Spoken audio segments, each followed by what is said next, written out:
Okay, old boy, that was less than enjoyable. But the worst is over, said Silent Swede to himself within his mind. He was perched at the top of a massive pine tree, known as the Green Zeppelin, that stood in the middle of the institute. He had crawled up the branches, a natural ladder for him. As he ascended, the branches thinned. The thinner the branch, the more remote he was. The more remote he was, the more solitude he obtained. At the very top, he reached a set of familiar branches that were to him his own little fort. He knew these branches like his own furniture, and the openings like his own windows. Here he was guaranteed two things: solitude and the ability to see the entire campus. His arms and legs interwove with the small bendy branches, such that the tree and young man clung to each other as one. He swayed in the morning breeze as in a rocking chair. The quiet peacefulness of the high, open air was the sharpest possible contrast to the voice within the dark tower. He had been sent away from the tower in the evening, and this morning he woke up and immediately snuck away to the hideout most certain to keep him from the voice. "You've come across some nasty sorts, old boy, but that one was special. That one was special." He laughed inwardly at his inner dialogue. The acrid scent of smoke still hung in the air from the awesome fire that had consumed Cottage 8 2 days prior, and now he knew something about how it was started. The voice, whoever the voice belonged to, had done it. Somehow she had set fire to a fire, whatever that meant.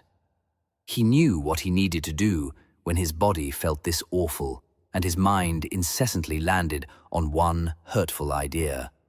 He held his sketchbook in his lap. He looked to the ground below and saw a dozen children in 2 lines following a matron like ducklings. Onto the page grew a troop of tiny soldiers. They had lied about their ages and were off to fight in the forests of Germany. The children down below wore drab clothing, hard even to distinguish. The lads in his drawing donned proud uniforms, outlining the giant, confident strides of their legs, rifles slung over their shoulders at perfect 45-degree angles. The faces down below wore dulled expressions, as though they had given in to some unsolvable confusion. On the page were eyes peering confidently forward from below protective helmets, mouths opened wide in a cadence call echoing their sergeant. As he made each line, he let his mind be only with that line.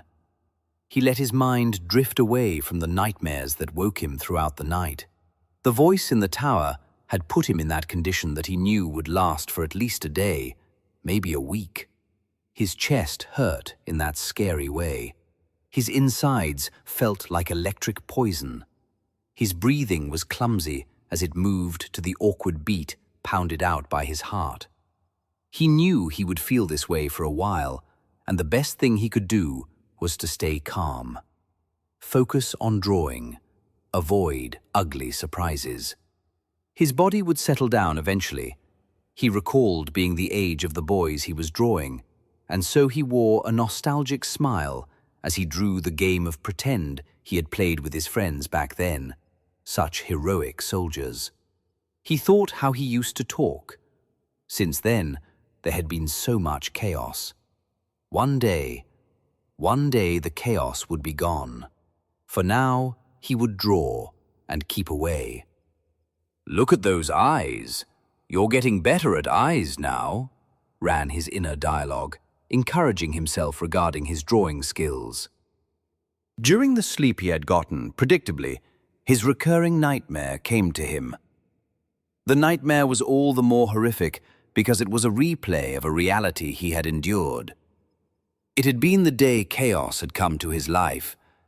He dreamed of that industrial metal with its unforgiving square corners flying through the air, bursting blood. He had awoken, his lungs grasping for breath. His body, though still, had felt like it was charging forward out of control, like a horse running pell-mell through blackness, into nothingness, into oblivion. The experience with the voice in the tower had clearly put him in an awful state. It was bringing the trauma of his recurring dream back to life. "Oh, just let it go," he said inwardly. "She was a nut. Just let it go." Suddenly, a feathery violence rushed up through the branches from the ground. He instinctively strained to focus on the source of the noise as it rose toward him, when a hawk abruptly broke out from the trees into the open. It was grabbing and pounding the air with its wings in an almost clumsy manner. A rabbit hung from its talons. The rabbit kicked its large feet in erratic twitches. Its legs seemed awkwardly long as they kicked in hysterics, finding no purchase in the air. "That's awful for the rabbit, but I get that. I understand," said Silent Swede within his mind. "The hawk needs food, and he's a hawk. He's no monster. It's just in his nature. But why does the monster want to hurt things?"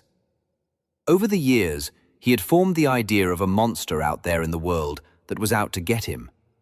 Certainly the monster was there on the day he watched his father die, but also at many subtle moments throughout his life. It just always seemed the monster could sense his happiness, his serenity, and at those moments, at those periods of time, somehow he'd be attacked, and it would all be undercut. The hawk flew toward the valley beyond the institute, then turned and flew behind a building. Silent Swede looked out over the great valley that entered his eye like some vast other world, as full of possibilities as unknowns. Somewhere out there was a place and time where the monster wasn't. Silent Swede knew that valley as intimately as one can know a thing from a distance, which is to say, it was beautiful to him. In that valley, smoothed so patiently and methodically by glaciers, or beyond it maybe, where mountains sprouted dramatically toward the heavens, was a future, a promise. Then, it was a voice directly below him that harmonized with his world. Normally, when hidden away as he was, a passing voice barely entered his consciousness, but this voice struck a chord within his mind, a pleasant, happy chord. As the voice continued with its melodic way of speaking, Silent Swede saw himself tuck away his sketchbook into his coat and begin descending the tree, stealthily, silently. Downward toward the voice he went. And as he descended, the volume of the voice rose. The voice seemed to be searching for something. "Oh, there you are, I knew it," came the clear words from the girl's voice, now not far below him. When we hear a thing, we are sensing an effect of the thing, and so our mind imagines what thing would make such a sound. The barking of an unseen dog conjures images within our mind of the type of dog that would produce such a bark. The song of a bird produces images within our mind of a bird that would be likely to produce such a song. Silent Swede could not imagine what girl would produce such speech as he was hearing, though he was a genius with imagery. In a soundless instant, he was inverted, crawling downward in an upward fashion to make the owner of the voice come into view as soon and as clearly as possible. Downward he climbed, with his head cocked upward toward the ground. He might have thought he was crawling skyward toward some dream, except the branches pushed hard into his hands. Like a green fog parting, of a sudden the needles of the branches gave way, and the bower beneath the great tree became visible. There, the mid-morning sunlight was reproduced into a confined cloud of soft light. The scene appeared as in a movie, separate from the outside world, filtered through the screen of branches. There, Silent Swede saw projected the image of a girl that simultaneously appeared as a fictional character and the most real person he'd ever witnessed. She had perfectly straight white hair, which fell from her head like two sleepy waterfalls framing her face. Her eyes had a gentle penetration that took in the world around her, while simultaneously emanating the world within her. As she spoke, Her mouth shaped emotions of fun and understanding as she offered nurturing words. "I hate to tell you guys this, but your mom is gone. I just saw her taken away by a hawk. The way she struggled made me think she might be a mother being taken away from her babies, so I came looking for you. And, well, here you are. And here I am. I know it must be hard to hear this news, but the truth is always best, straight at you." Silent Swede noticed her hands.